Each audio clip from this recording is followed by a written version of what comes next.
Welcome, everyone. We are Return to Win. We are a brand new support group focused on helping Indian women return back to the workforce after a career break. Most of our content is still relevant for all returners, although you will see during the course of our presentation that a lot of our content is tailored specifically for the needs of Indian women. Our goal is to bring you two events every month, and our events are designed to help you get practical actionable insights that you can apply right away to either your job search or your career growth. Here are some of the events that we have planned for you. And let me get this going. Sandhya will be taking the next event on how to select a coding path. And December, we'll be taking a bit of a break for the holidays. And in January, I'll be having a panel session with an amazing panelist on how to stay open-minded and flexible on your career restart journey, and also to stay open to alternative careers. Do check us out. Our events are all posted on our website, returntowin.org. And registration, as soon as it opens up, you should be able to sign up from our website itself. Our past videos are also available on our YouTube channel. So do check us out on YouTube as well. Great. So today we are discussing the benefits of volunteering. When you usually think of volunteering, the mental image that creeps up in your mind is that volunteering is a nice hobby that gives back to the world at the times of our lives when we have a little more time that we can afford. For example, as a student with a gap year, as a stay-at-home mom, or after retirement. But our suggestion and our strong recommendation is that when you decide that you are done with your career break and you start planning to get back into the workforce, the very first step on your career return plan should be volunteering. If you're not already volunteering, do make a plan to get started with that first. So at first, it seems a little counterintuitive because even though you're on a career break, it doesn't mean that your schedule is free. Your schedule is already probably packed, and there are things that you are already not able to get to. So why would you spend more time, more effort, more brain power in doing something that will not be your traditional career and also will not bring home a paycheck, right? So why would you want to do a job that does not pay? Volunteering has benefits that are way beyond the traditional career and the traditional paycheck. It pays you over time and in many, many different rewarding ways. Right off the bat, as soon as you decide that you will spend a chunk of your time doing a voluntary role, you learn time management skills. You learn to cut apart you learn to take aside a chunk of your time for yourself to meet your goals, to meet your commitments, to do something for yourself. And that helps you get organized. That helps you reorganize all your responsibility, reshuffle them to the rest of your family members, maybe get help if you need to. And you just get used to not feeling guilty about taking that time for yourself. It also helps train your family to get by without you. For that chunk of time, they understand that mom is away and we need to get by on our own. All these factors act as training wheels for the time that you really have to get back to work and you'll be away for 8 to 10 hours at a time. This easy, smooth transition will help you and your family transition into the commitments, the time and the mental commitments of a full-time role. Another place where volunteering helps us training wheels is when you are new to the country. For example, when you are for Indian ladies, if you are new to the US, you know that in the beginning you feel a little less confident, you're a little unsure of yourself, you don't quite know how to fit into society yet. And even though you may speak fluent English, you may be speaking British English, which means that your choice of words, your sentence structures, and sometimes even the way that you go about ideating something is quite different from the locals. So volunteering it helps you get out there, mingle with people, mingle on your own terms, and make up, when you're building something together, it helps you forget your insecurities and it helps you um, communicate more effectively with the locals and also understand some of the cultural nuances. This is very important because understanding the culture of your new place helps you understand the cultural sensitivities and therefore be more respectful to your local community. Probably the most important thing that volunteering brings to you is the opportunity to build and gain experience in skills. Volunteering is a low risk way to try out new skills and also build new skills that you may have recently acquired. So be open to taking up roles that in areas that you have little experience in, but you would like to build those skills. For example, social media marketing, project management, volunteer management, all those skills become transferable skills that go on to your resume. And you can talk about that in your interview. If you have recently done any workshop or a boot camp, then you have a certificate in hand, but you likely have very little real world experience. A voluntary role also gives you a good opportunity in a low risk environment to try out your new skills and showcase those projects in your interview with real world experience.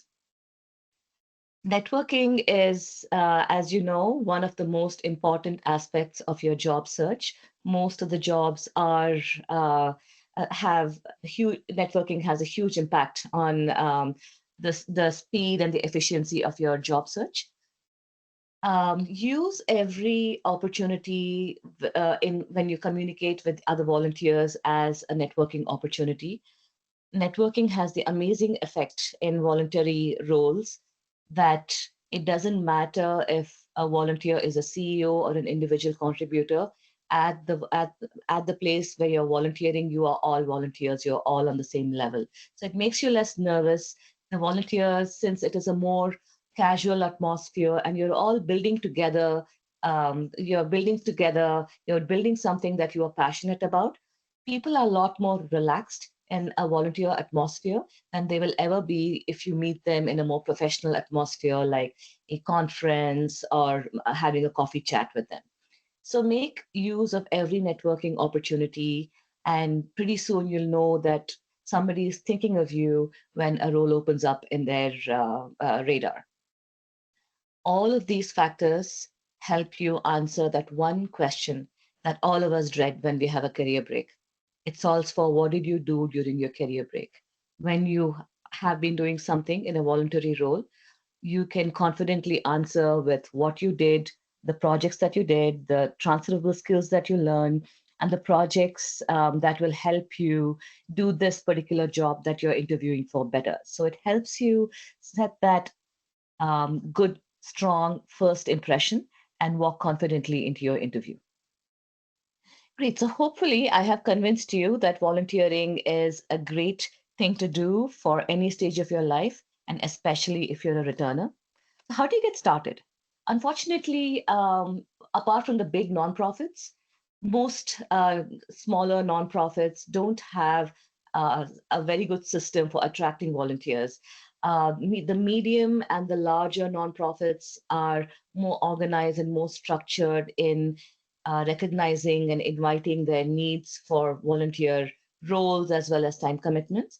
But the smaller nonprofits may just have a skeleton website that really doesn't provide a lot of information. It's very understandable. Nonprofits are strapped for cash and for resources, so it's just the way of things. An easy way for you to start would be assuming that you don't want to commute too far to do your voluntary roles. An easy way to find would be the library in your neighborhood. Every city has a library. Every city has some kind of a food bank, and every city has some kind of an animal shelter.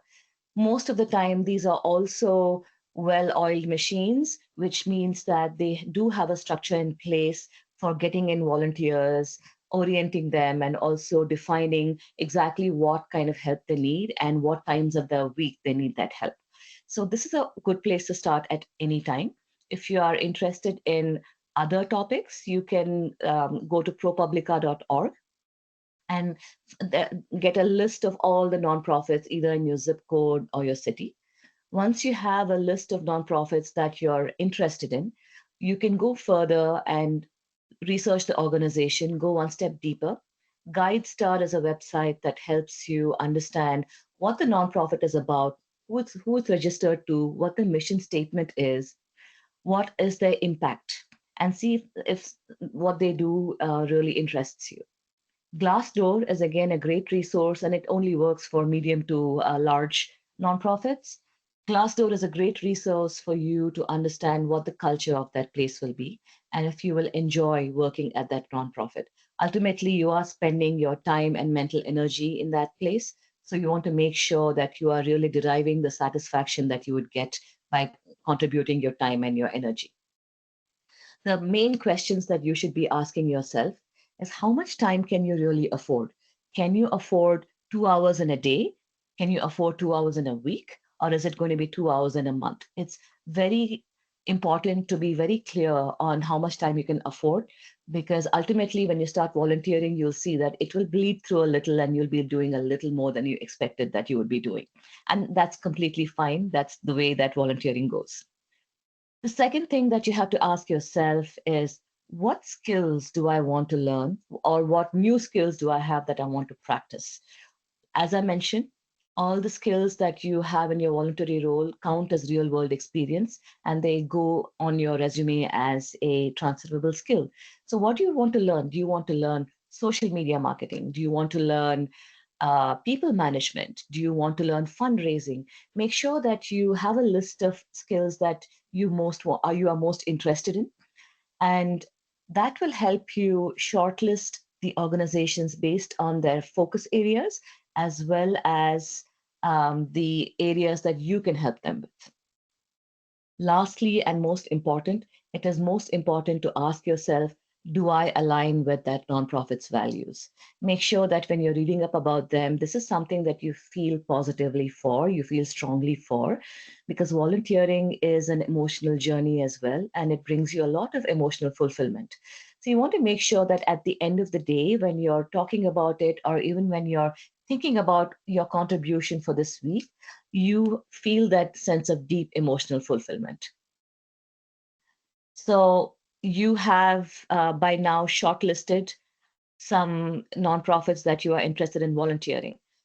If you are interested in a medium to large nonprofit, chances are that they will have a quick form that you fill out on their website, and the volunteer coordinator will be contacting you. They will interview you, take you through an orientation, and get you working on the job. But the smaller organizations may not have that structure. So it's completely fine to find their number on Google and just cold call them. It's completely fine. And your calls will be welcome as well because nonprofits are always short of volunteers, especially during school years. They are especially short of volunteers. It is also okay to pitch your interests when you're talking to them. This is something that think of it as you are donating your time, you're donating your energy and your brain power to that place. So it's completely fine to tell them that, yes, I know that you have 5 positions open, but this is the area that I feel that I can help you with. Here's my experience, here's my interest areas, and this is how I think I will be able to help your organization.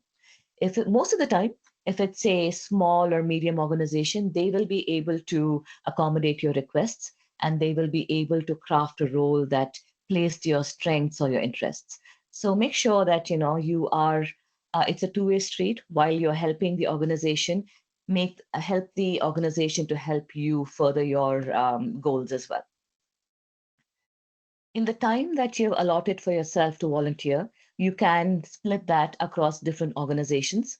And in fact, I tell all my mentees that it is very important to volunteer for at least one organization that you feel deeply for, whose cause that you are very passionate about, regardless of if it's relevant to your career or not. The reason for this is, like I mentioned, emotional satisfaction is very important when you're volunteering because that is the biggest payback of the time that you have spent with that organization. And also, when you're talking about in the interview, when you start talking about your voluntary interests and you're passionate about it, it's going to come through in the interview, and you will sound that much more genuine, and you will be that much more interesting and respected. So make sure that you are volunteering for at least one place that you feel deeply for. So once you do get that voluntary role and you start working out there, it is important to just Be open-minded, take it easy, and also keep focus. You will probably start at the lowest level. You will probably start as an individual contributor, a volunteer doing previously stipulated tasks. But whenever an opportunity comes up to take up more responsibility, make sure that you raise your hands and tell them that you're willing to take up more responsibility. That will probably take up a little more effort and time on your part, but it will also help you show that you are willing to take on more responsibilities, that you are able to execute those roles successfully. Volunteering is a low risk way to try out new skills. So don't be afraid to raise your hand and say, hey, I don't have experience in this particular aspect, but I can do ABC, and if somebody can guide me, then I can execute this role. So don't be afraid to raise your hand if you think you have the capability to complete that job. Um, Also, it's good to stay open and flexible when you're volunteering. Don't get stuck on the goals that you have kept for yourself. If an opportunity comes up that is in an area that you had not planned for, see if that's interesting. If it's interesting, then go for it. You're always learning new skills that can still go on your resume, and you're also and this is the most important part, you are growing as a person and you're growing as a professional. With everything that you do new, it is helping your own personal growth. Staying flexible also helps when, for example, you may be using volunteering as a way to get your dream job, but there may be an opportunity inside your organization to for a full-time role. So it's important to consider every opportunity that comes your way, even if the role in that organization may be, again, it may not bring you any paychecks at all, or it may be at a severely reduced rate. It still might make sense if the takeaway skills from it will help you in your next job. Many of the states, you don't have to submit a pay stub when you're interviewing for a job. So as long as you have a title with your current job, you can still interview for a more senior position or a more relevant position for your more traditional career, and your volunteer position will help you with that. Like I mentioned, networking is very important, and you will have the opportunity to network in a more relaxed and a more natural manner with all your volunteers. So make sure that you're going out there and building real connections with people. That's important while you're spending your time and precious time away from your family. It's good for you to actually go out there and have fun, meet people that you want to be friends with, and grow your network and grow your friendships. Volunteering is just a great way to spend more time with people who are on the same wavelength as you, who care about the same things as you, and who want to build similar things as you do. So your networks are actually more natural and more real when you're volunteering. The most important thing when you're volunteering is to set boundaries. It's from personal experience. I know that it's very easy to get sucked into the world. Nonprofits always have more needs than they have resources for. So it's very easy to get sucked in and lose track of how much time and effort you're actually spending with that organization. And honestly, it's completely fine. I do that too. There are months and years where I've done way too much than I had anticipated. And there are times that I need to pull back. The way that you manage that is just having an open conversation with your supervisor. It's okay to tell them that, hey, this is what I thought I would do, and I don't think I can take off more responsibilities because this is my limits, and my family needs me, or I need to focus on my career. It's completely fine. Sometimes, uh, if you are not verbal about it, you may not be understood. So it's always good to speak up, set your boundaries, and always get the stuff that you committed to get done because the nonprofit is depending on you. Ultimately, all of these things will help you grow as a person, grow as a professional, and also help you in some way get less nervous about your interviews and prepare you for the transition into a full time role when you do find your next career. My only request as a parting message is that when you do get a job, Don't just quit volunteering right then and there. I understand for personal experience that you'll have a lot less time to give to your role. You'll probably have a lot less mental space to give to your role. But one, it's good to have gratitude to the thing that did help you get a job. And two, this is if you have chosen an organization that you enjoy volunteering for, this is going to bring you a level of emotional fulfillment that most of the time your regular career may not bring you the same amount of emotional fulfillment. So keep going, keep at it. Maybe you can reduce your hours, you can be a little more strict about your contributions, you can take up roles of less responsibility, but I highly recommend that continue volunteering for that organization because it's been a part of your life and it has helped bring positive things into your life. And it just makes sense to do something every week or every month that just brings you pure joy. Any questions? Right. Thanks, Chaitanya. This is like really helpful. I think there needs to be volunteering is definitely a very underrated way of getting out and trying things and knowing and actually having a path. So it's a very underrated way. Nobody talks about it. Thank you very much. And also, I do like the fact that I mean, it needs to be something you're passionate about because when you talk to a potential employer or anything, the passion, if it's not there, it's kind of obvious as to you just did it for the sake of doing it, and like it doesn't stick in the employer's minds. But if you're passionate, the passion just shows through. So definitely pick something that you're really passionate about. Uh, the couple of uh, points that I would like to add is when volunteering, maybe there are some avenues which are kind of accessible, other avenues that are also accessible, which is like volunteering with the school. Like if you have children, or even if you don't have children, you can still volunteer with the neighborhood schools. The PTAs are generally welcome to do that, and you can also volunteer as a teacher's helper in the classrooms.